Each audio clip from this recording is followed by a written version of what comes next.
Hi everyone, my name's Dan Draper and welcome to my YouTube channel. Thank you so much for tuning in. Make sure you hit that like, subscribe and turn on all notifications to keep up to date with the content that I'm going to be putting out, including my podcast. Let's get into the videos.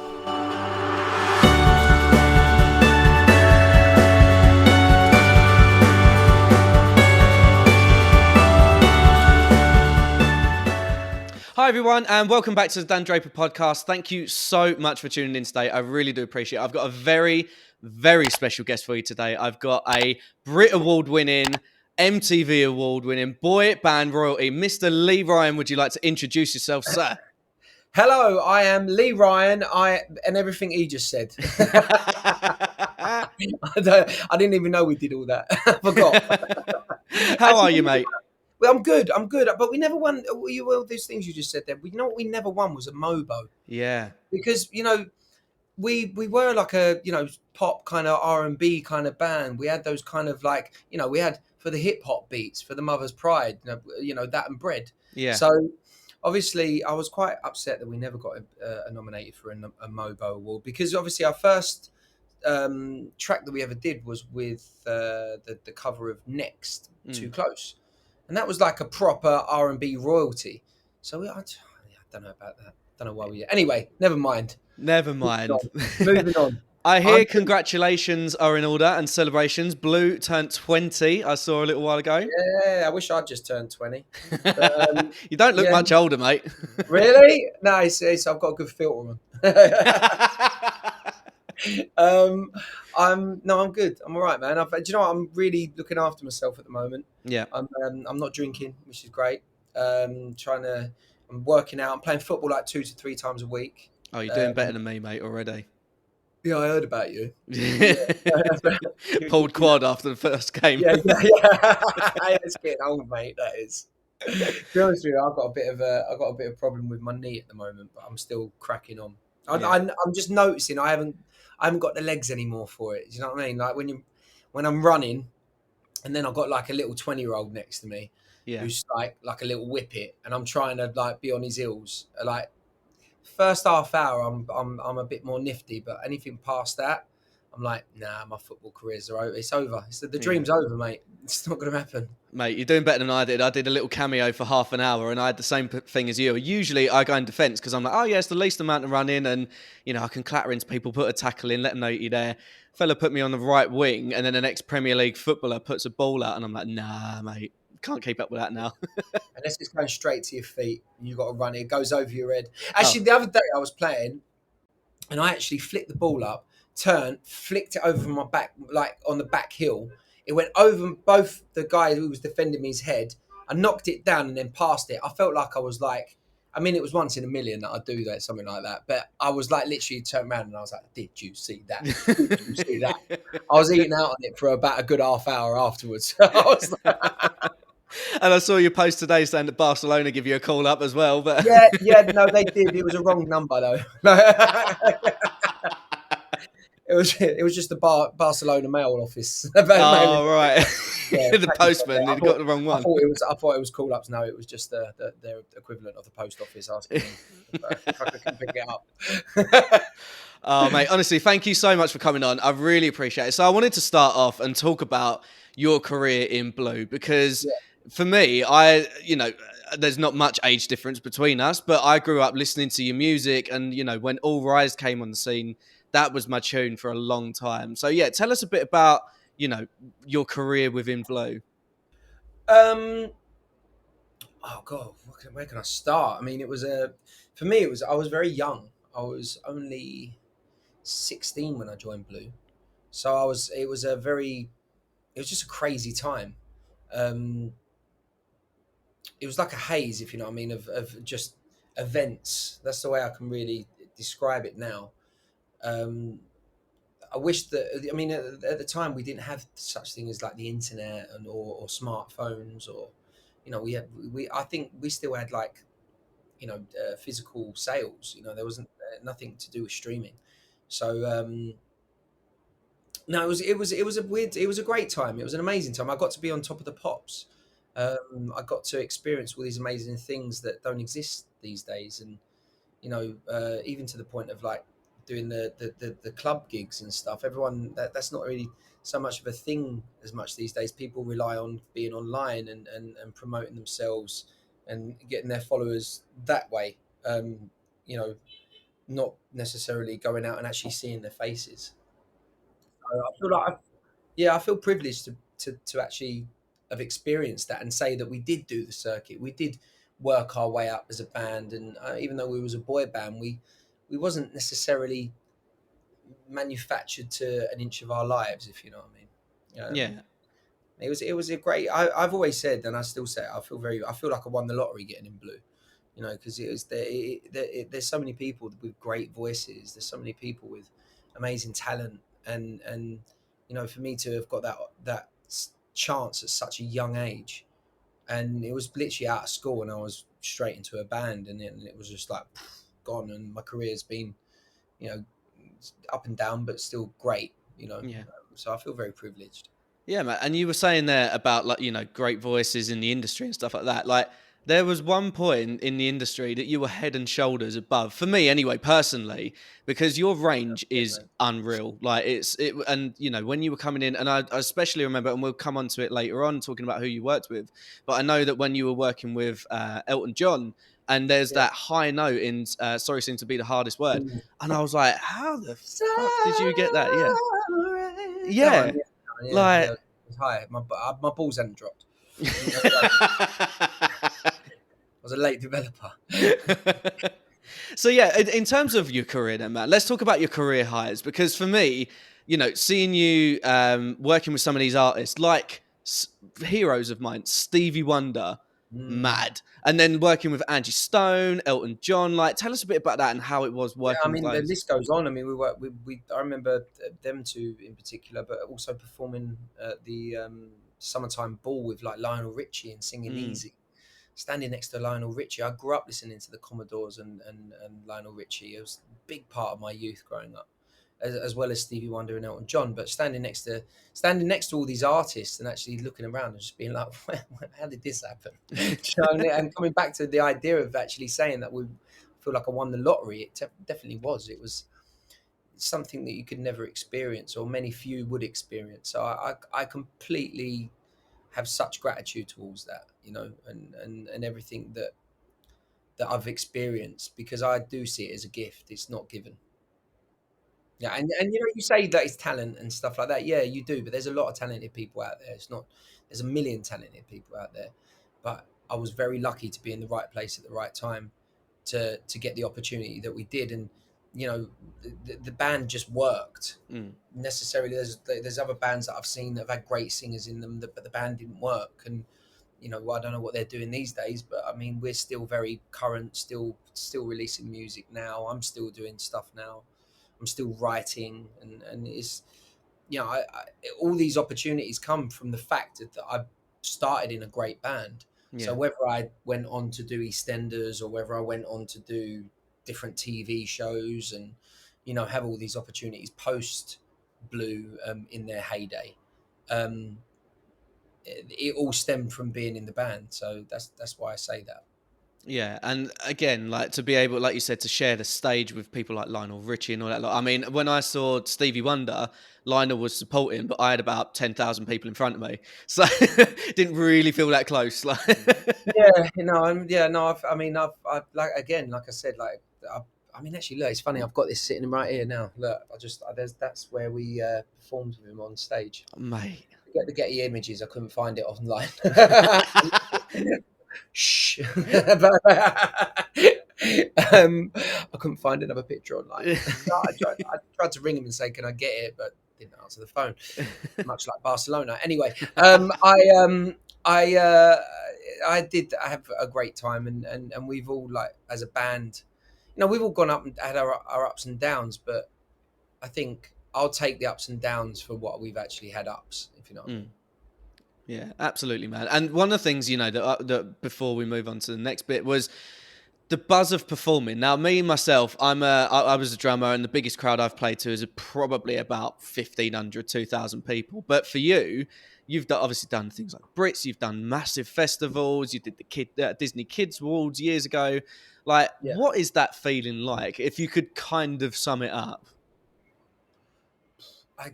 Man, like I said, I think I remember it in stages, moments. I wish that I could have taken it all in, and I wish that we had smartphones back then because I would have had a lot more. I never got a picture of me and Stevie, and I hate that. And it was just such a whirlwind at the time. I don't know why we never got any pictures of us together. We should have got a picture with the band. I would have had it framed somewhere. Um, so I mean, all the concerts and stuff. I think the biggest concert we ever did was and that was just recently. That was about 10 years ago, I think. It was at Brandenburg Gate in Germany, and it was in front of 1 million people. Jesus Christ. 1 million. I mean, 1 million, dude. It went. The sea of heads went all the way back.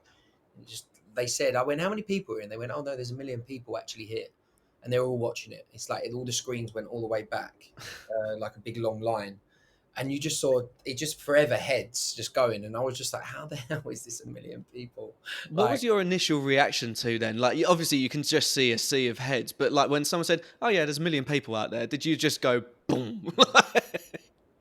no, I was excited. I mean, this was a lot later in our career, so I mean, we've been together 20 years now, so I can't remember when exactly the date it was, but it was a good near 10 years ago when we did, maybe a little less, but it was just, I was just excited to get out there and see what 1 million people look like. I mean, not every day you get to look over 1 million people's heads, you know. Mate, that is madness. Yeah, I know, it's nuts, isn't it? I mean, some of the stuff that we've experienced, I just think it's nuts. It's great. They make good pub stories, if I'm really honest. Yeah, I was going to say, imagine pulling that one down the pub now. Yeah, no, you get mugged off for that, but you normally you more tell the ones that are like got a bit of a punchline to them, you know, like tell the ones that are funny. Yeah. People always say to me, "Well, what's the maddest thing you ever did in the band?" And I, come up with some antidote to tell them as a funny story, and it always gets a laugh because it's just fucking mental, isn't it? You know what I mean? Yeah. I was a bit mental, I know I was, but I had this kind of idea when I was younger that I just wanted to live fast, and I didn't really. I thought it ain't gonna last forever, me being young and being in a band, so I can get away with as much as I fucking can, then I will. So I did, and then whether it proved good for me, it probably didn't work out so well in the end, but who cares? I had a good time. Mate, so obviously we spoke about your career highs. So tell us a bit about, because obviously, like you said, you went into the band young. So tell us about some of the like low points of your career, or like, some of the things within the industry as well. Um, there's everyone's had a low points. I mean, that's part and parcel of being in a band. As much as we made pop music, I lived a very rock and roll lifestyle, Mm. as it were, and I kind of wanted to live. I should have been. I wanted to be more in a rock band than a boy band. I would have worked. Well, I probably would have got away with a lot more. Like, even not like I didn't get away with it, but I was just a bit nuts. Like, I just wanted to kind of go mad. I mean, I remember I was at the MTV Asia Awards, and I won't say what band it was because I just won't. But I walked up to this massive American rock group, like huge, Like if I told you it was, you'd be like, "What?" But I'm not going to say. But I think I drank a bottle and a half of tequila to myself, Mm. and I walked, and they were all sitting around drinking tea. And I just walked in the middle of them. I went, "I got more rock and roll in my little fucking finger than you lot." And they just laughed at me. But I mean, I thought it was great. But they must have thought, what a wanker. Yeah. At the time, I thought it was funny. But I was just mad. I was crazy. I wanted to be nuts. So I enjoyed being nuts. But what comes with that level of being crazy for such a long time, you go up, you got to come down, and that was quite a hard fall to experience, because the pressure, and then the addictions, and the kind of it starts off fun, Mm. and then it starts off like, actually, oh, this is fun. Now it's actually shit. I've got a bit of a fucking problem, Yeah. and I didn't realize. And the thing is, when it's fun for a long time, and you go to all the parties, and you're living this mad lifestyle, that can continue for years. Whereas it's because it's not a normal situation, going in and out of like award shows, going and doing gigs. You turn up and there's drink there. It's the only drink, it's the only gig that you can turn up, and no one else goes to work and gets pissed and gets away with it. Yeah. Like, just think about that. Like, you turn up and they go, "Yeah, have a good day at work, dear," and there's a bottle of Jack Daniels. Yeah. It's just, there's no job. No one's going to walk into a bank and go, "Hi, it's my first day," and then go, "Great, yeah." They go, "Have a drink," Yeah. and that continued for years. So by the time I come out of it, I was like, I thought, "Oh, I'm fine," and then I thought, "Oh no, shit, I've actually got a bit of a problem. I drink like a lot," Mm. and that continued, I'd say, for at least a good 15 years. Yeah. It's And a long fucking would you time. say that your addiction obviously then led to things with mental health and things like that, where it's kind of a Any kind of decline? addiction is going to decline you into some kind of mental health deterioration. Mm. It's not, you can't sustain it. I mean, now I can have a drink moderately, and I enjoy a drink without going nuts, but I still have to be on a cusp. My missus would be like, "Wait, if I start going, and I Yeah. start thinking I'm Jack the fucking lad," she'll pull me back in place again. Yeah. But I think it's all to do with your mental state Mm. before you open the bottle, is what's important. Whether you, if you drink, but I used to drink to kind of escape in the Mm. end, because I thought that was the only way I could handle things, because that was always my go-to. I'm having fun, I'll have a drink. Yeah. I'm pissed off, I'll have a drink. Mm. I've got some good news, I'll have a drink. And it's always like that. It's always the go-to partner Yeah. when you're in that addiction. And then what comes later from that is then the drugs, because it's like, I've drunk too much, I better get some gear in, because that's going to sober me up. Yeah. And that's the lethal cycle. And what happens with the cocaine and the alcohol is that it creates a certain chemical in your brain Mm. that doesn't exist anywhere else. So Yeah. the two chemicals that mix, this is what my doctor told me anyway, that the two chemicals that mix create a certain chemical in the brain that then triggers the reaction. So when you pick up a drink, and then you have one sip, and then you're like, "Oh, I fancy a bit of gear now," Yeah. and then that is the reaction, because it's the chemical that when you do it creates a different buzz. Mm. So that's when, like, you find people that I've known in the past, or I've hung around with, that as soon as they have one drink, they're like, "Right, who's making a phone call?" Right. And Gotcha. that's because of the trigger, the chemical in your brain that's telling you to get that. So it's actually quite it's a mechanism that's used within your brain, or whatever, which is creating. So yeah, it's a hard thing to break, but once you get out of it, it's like, I can have a drink now, and the last thing I want to do is go and do any of that devil's dandruff, because it's a Yeah. pile of shit, and I would never want to put any. I hate it. I hate cocaine. I mean, I wrote a song called "Cocaine Lullaby" recently, which I'm going Mm. to release.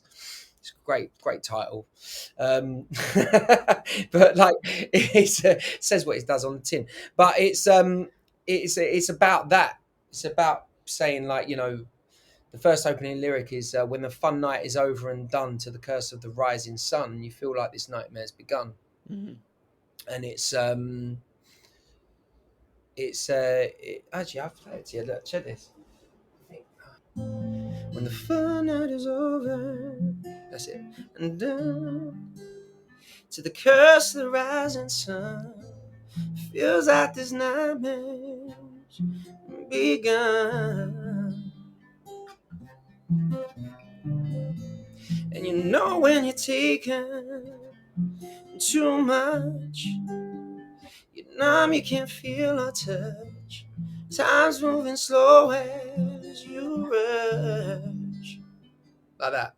Mate, love that. And literally In a anyone really out of tune guitar, by the way. Sorry about that. Mate, so many panties have just dropped. It's fine. Like, But like, yeah, that's the song that I wrote. Really out of tune. But yeah, anyway, I couldn't be asked to tune it. no, But yeah, I wrote that song, and that was really personal to me. That song. yeah, And then the chorus says like, uh, "Won't you sing me tonight a cocaine lullaby? Because I'm feeling colder than a stone on a winter's night." And then and then I'm burning like a flame because it's way too bright. And for me, that just sums up the idea of when you've been in that place of like bad drug abuse, and mm, it's fucking horrible, and I would never want to ever go back there again. It's just, I just, it makes me like get anxiety when I can't listen to the song. I wrote the song about it, yeah, and then I can't listen to it because, and when I played it to people that know that feeling of that kind of come down, kind of itchy feeling, yeah, yeah, they listen to it and go, "Oh, turn it off. That's making me get itchy. I don't yeah, like it." So at least I know it's hitting the right nerve. But I think that I'm glad that I've gone through it now, and I've come out the other side of it, and now I just I keep it away from me. I'm like an ex-smoker that goes, "Ugh, don't smoke." Ugh. yeah, I'm like that. If anyone brings cocaine around me, I'm just like, get it away from me. Do not even do it in front of me. I don't want it around me. I don't want it. I don't want to look at it. Like, yeah, just do what you want. I don't care, but don't do it near me, and don't offer me it, because yeah, I kind of put it in my head that I'll get angry if someone offers it to me. I'll be like, so then you kind of putting up that barrier of those walls of saying like, this is my barrier. This is what I expect. And if you try and bring it near me, I will fuck you off in yeah, 2 minutes, because it's the only way to do it. Because I call it the devil's dandruff for a reason, because mm, it is the devil's dandruff. It's yeah, fucking awful. It ruins people's lives. It's a terrible thing. Equally as drink is, but for me, it was a knock-on effect. It was like drink, and then it went to the cocaine. So yeah, for me, it was like, and I think that's probably anyone who's an ex-addict in that way would understand that. I can have a drink now without even thinking about that, yeah, but I don't even drink that much anyway right now. yeah. So I'm cool. Yeah, and I think that's the thing, man. Like, and the fact that you've come out the other side, and obviously no one condones the use of drugs and things like that as well. But when No, the fact that you've come out and you've been so open, and thank you for being so open about that. But the fact that you've yeah. wrote a song about it to I've then, never actually talked about that to anyone as have you openly. not? No, I Thank haven't. you, man. I No, appreciate it's that. all right. No, it's all But right. like the fact that you've turned it into a song, so you've used your creative bones in your body to then raise awareness around that as well, and how you can come through the other side. I mean, we spoke off air about it as well, that you'd sought professional help when it came to things like that as well. So for anyone that's I've been listening, rehab twice. yeah, I ain't going back a third time because that's just muggy. yeah. Do you know what I But mean? tell us a bit about that, if you don't mind. I mean, Um, but I mean, there's a lot of personal things that I wouldn't discuss. yeah, Like I was in a very abusive relationship. I couldn't handle the relationship, but I wouldn't leave my son, and mm, I couldn't, like, just she just couldn't handle the fact that I was famous, and I was like, but you knew I was famous before you met me, so why do you want to change me now? mm, And she admits, she was like, I didn't know how to handle it, because she was just a normal girl working in Woolworths at the time, yeah, or Boots, or wherever she was working. And then she met me, and it was just like, you know, I got back in the band, and she just didn't like it, and she was very insecure and jealous, and she did some really bad things, and it really fucked me up, because I didn't know how to handle. Never met anyone who just had this blind hate for everything I did. Do you know mm, what I mean? And I didn't know how to process it. So then again, I was fine before I was in that relationship, and then because I didn't know how to handle that, I then looked to the drink. yeah, Did you see the pattern? yeah, It's yeah, like it's like, I don't know what to do. I'll have a drink. That'll make it better because I don't have to think about it. mm, So, and then that spiraled out of control then as well.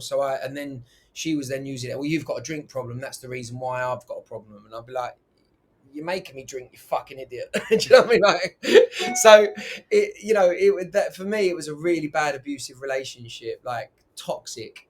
I managed to get out of it in the end, um, and now I'm very happy. Uh, but that was a catalyst of that as well. So Yeah. And would you say that when you were there, that was probably your lowest point mentally when you were going through all of that? mm, yeah, I'd say so. Yeah. Yeah, it was a very abusive relationship. It was Because it's the cycle as well, like what you were saying there about people who want to go for a drink socially, but then like you said, there's coping mechanisms as well. And I know that yeah, for yeah, me previously, I went like you said, when I've celebrated, first thing I do is I'll grab a beer, or if I've done something that I'm like, oh, actually, like I've got a bit of news, maybe we'll have it, and it's that kind of thing. But it's like you said, it's knowing what your limits are, knowing what you can kind of do with that as well. So yeah.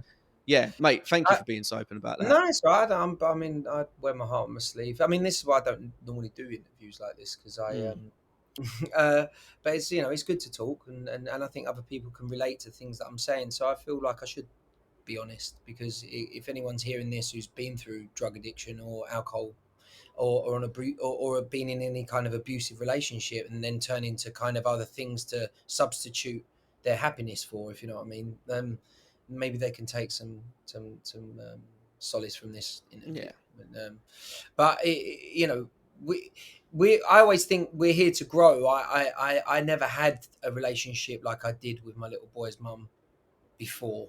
mm, Um, so and maybe I had to go through that. Maybe I had to go and meet someone that really just tried to ruin me, if you know what I mean. yeah, And then I come out at the other end of it, and it made me a better person.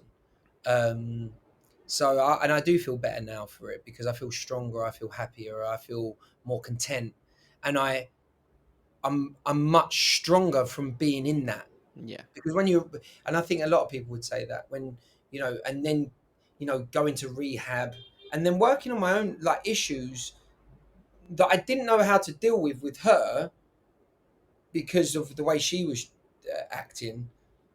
I was then using drugs and alcohol to kind of substitute that to try and because I didn't know how else to process it. It was more frustration and everything, and mm, then going to rehab and actually working on myself and my own issues and then recognizing parts of myself of the reasons why I couldn't handle it, if yeah, you know what I mean. So it wasn't necessarily her fault, it was my fault as well because I couldn't handle it. Where if I would have handled it differently, mm, maybe things would have been different as well.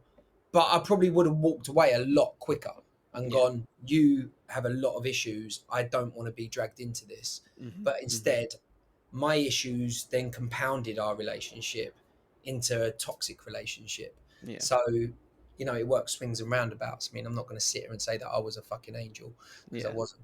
But when two toxic people meet, it creates a very toxic relationship and an environment. So once I got into the point of actually trying to sort myself out, it took me a long, long time to sort myself out.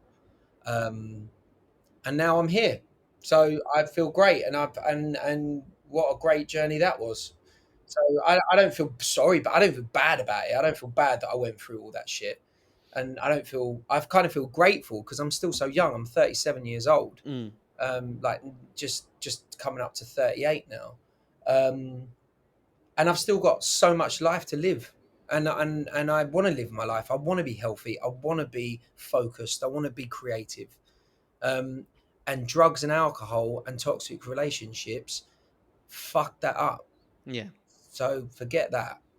Who wants that? I Yeah, don't want. exactly. And the thing is, as well, man, like I said to you at the beginning of the show, like you don't look like you've aged a day at all, like with it. It, So, it's called good creme. It's cream on your face. oh, I see. It's Oh, not. I okay. don't. No, it's not. It's not. I don't know. I should look like Ozzy Osbourne if I'm really honest. For all the shit I've done, I don't know how I fucking look like this. I don't know. Oh, mate. But no, again, Fucking good thank thing. you for being so honest about that, mate. But also something that I wanted to talk about was, the comeback of Blue as well, because you went on hiatus for a little while. You came back, you did the Eurovision, and then the thing that got me really excited as well, again as a Blue fan, was the big reunion. And I saw that you'd come on the big reunion, and it was kind of like you had the other people that like the Atomic Kittens, the 911s, and then it was kind of like this juggernaut of a boy band with Blue came back, and you're like, shit, this just dropped, this is about to be heavy. Yeah, Like, to be how honest, was all that, man? they really posted us on that whole thing. Mm, We did get a massive scream. Well, there's a lot of love for Blue out there, man. mm. Like I said, I kind of talk like I'm not in the band, it's almost, but like I kind of look at it and go, oh yeah, we did all right, didn't we? um, Doing the reunion tour was fantastic because we got to be with people that we grew up with, basically. Atomic Kitten and Five, Mm, 911, A1. yeah, I mean, there was some. They were all from our kind of time and era. So, Damage was yeah. on it. Had you toured with any of them lot previously, and then No, no, you no, hadn't? no. Oh, right. I mean, it was a pretty. It was a pretty cool um, thing to do, and the fans loved it. It was a Mm, big reunion. It was a great concept. It was a great idea. I think they were planning on doing another one, but they asked us if we wanted to go back on, and we can't do it because we've got our own thing going on with yeah, the band and stuff, and our own music coming out. So we've done that, and we're very very grateful that we was a part of the first and the second one.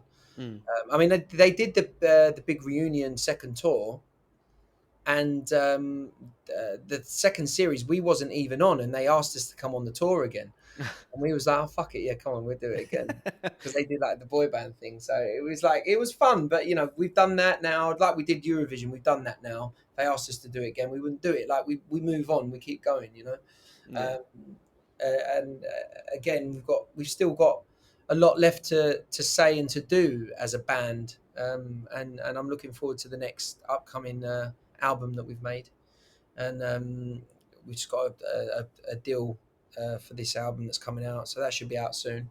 mm, Yeah, it's all exciting stuff. It's a good time. It's a good time to be back in Blue, and looking forward to the tours, seeing the fans. I can't wait to see the fans' faces. That's the yeah, one thing I can't wait. I'm sick of this, like not being able to go out and see people, and I think we're all in agreement. We want mm, life to go back to normal, and gigs and stuff, and events. I love a festival, man. I yeah, fucking miss a festival. Just love the freedom of a festival, going around to the different tents and seeing all the different bands playing. Music's the soul of life. yeah. It gives us freedom in our It's soul. universal as well. It's Like, you can put universal. it anywhere. Like, you can put any Yeah, song on and someone will jam to it. My thing usually is that I'll put a bit of Motown on and yeah, someone will just be like, "Yeah, I'm always. up dancing." Like that Always. era. Marvin Gaye definitely comes out. Yeah, He's always my go-to guy. Me and Marvin we're good. we're tight. Yeah, yeah, we're tight. Yeah, me and him are cool. That and Donny Hathaway as well. Love a bit of Donny. Do you Yeah, like Donny? Do you like Donny Hathaway? I do like a bit of Donny Hathaway. Yeah. He's a boy. He's But yeah, uh, so like, obviously with the big reunion and Blue opportunities and things like that, that led you to things like Strictly, and it led you on to EastEnders and stuff like that. And we previously on the show, I've had Vic Hope, who was in your year for Strictly yeah, as yeah, well. yeah.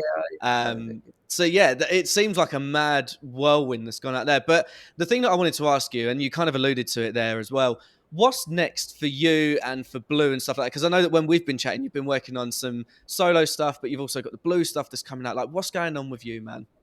I mean, I'm always working on music. I mean, I've got what you can see here. This is my little studio set up. Oh, nice one. So I got a I bit of love the Bowie on Albert the Square wall. sign at the top as well. Yeah, did you see that? Yeah, Yeah. it's cool. Everyone that signed, they gave it to me when I left. And got Freddie up there as well. Oh, lovely. I'm always making music. I'm always in the studio just writing. I like writing. So um, I'm releasing some stuff by myself coming up. Mm. I've actually got my original solo album that I first released. That's I got the masters back, so I own that album now. Yeah. So I'm re-releasing it after 10 years because it's not been on Spotify or anything. Right. So it's not been on any kind of streaming platforms because they kind of forgotten about it. So I've got it back and I'm re-releasing it, and there's a lot of fans out there that love that album. So I'm looking forward to re-releasing that, and that'll be anytime soon now. Mm. Should be out in July actually, and then I'm doing some solo stuff myself. I've got a single that I've just put together. It was just a song that I wrote called Broken Dreams, Mm. and I was like, I'm going to release it. So I did it, and I'm over in Spain at the moment, so I'm going to shoot a video, Mm. and I'm gonna be. I've done a remix for it, and for me, there are no rules. It's Yeah. just music. I can't be fucked with this. Oh, don't do this, don't do that. You've got to do this. It's just, I don't really care. I don't really care if it gets millions of streams. I don't care if it goes to number one. I don't give a crap because I've done all that and it's been great. And I think Blue would probably be more expected to go and have a great, a great comeback. For Yeah. me, it's just music. Like, you listen to it or you don't. Yeah. And it's the passion of it as well. It's you putting yourself out there as well. Yeah, and a lot of songs that I write are very personal to me. So Mm. it's not like I'm just writing pop songs. I write songs that mean a lot. Like, I want to release Cocaine Lullaby. Again, it's people are going to be like, why is writing a song called Cocaine Lullaby? Like, what the fuck? But at the same time, for me, it means something. So Yeah. why wouldn't I? You wouldn't get Blues singing a song called Cocaine No. Lullaby. Cocaine Lullaby, all rise. Talk about all rise, you won't sit down because you're on a Cocaine Lullaby. But, it's for me. It's just about music. But Blue are releasing another album, which we've already recorded. Sounds brilliant. And then I'm just gonna carry on doing that, and I've got other stuff that I'm working on outside of music, which is more to do with like film stuff and writing books. I like writing books. Nice. I'm writing a novel at the moment, but I've only done 4 pages, so I need to get to that. It's fucking hard writing a book. I write film scripts, and I find that a lot easier. I can knock out like 5 pages, like 10 pages, like Yeah. really quickly, as to get to like 70 or 80 pages of a script. But I've done 4 pages in about a month of this book. Right. I don't know if that's good going or if that's shit. I don't know. Well, to be fair, mate, you've been busy. Like, you've got all this stuff going on. Like... I've got a baby coming in about 2 weeks. Oh, congratulations, man. Yeah. And I'm learning sax. Nice. Yeah, learning sax. So that's going to go well down with the baby. When my missus, get a bit Careless Whisper in there, you'll be fine. Yeah. It won't sound like Careless Whisper when I do it. but the baby's coming, so yeah, that's going to go down like a storm. My missus will love that. Yeah. She's just about to give birth in the next, I think, 2 weeks. 2 weeks. Yeah. Could be in next week. So, well, good luck, mate. Well, it's not me who's got to push it out. I've done my bit. That's it. Yeah.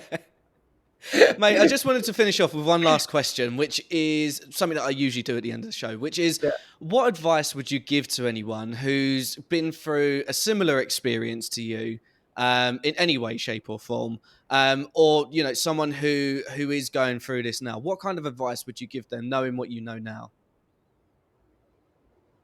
I'd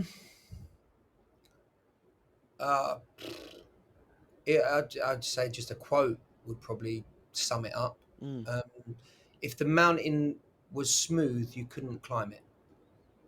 That's a really good quote. Well, it kind of sums it up, right? Yeah. Because that's it. You will take that as you want to take it. That's what I'd say. If the mountain was smooth, you couldn't climb it. Mate, that is, I've never heard that before, and I really like that. I've never heard that. I love that. I'm gonna put it in a song now. Yeah, do it. I think it works, doesn't it?